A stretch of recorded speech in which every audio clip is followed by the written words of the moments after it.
Kawawa ang taong bayan. Kawawa ang taong bayan.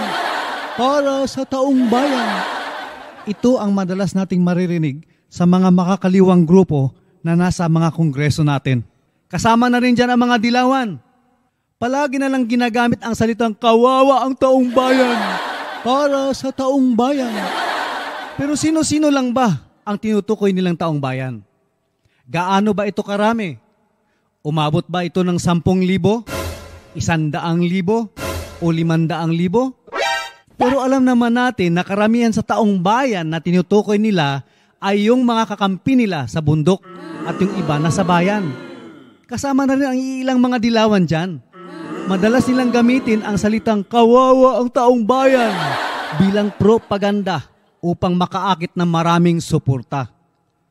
Pero teka, ano ba ang matatawag natin sa mga taong ayaw at hindi pabor sa mga ginagawa nila?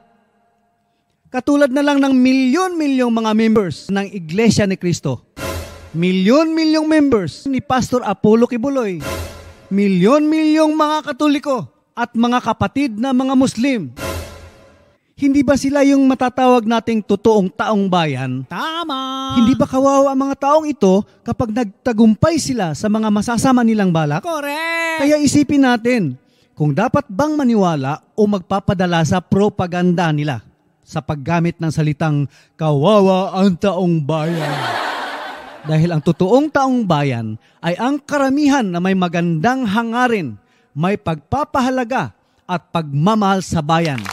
Sila ang taong bayan, hindi yung mga makakaliwang grupo na nasa bundok. Tama? O nasa Malacanang ang may tama?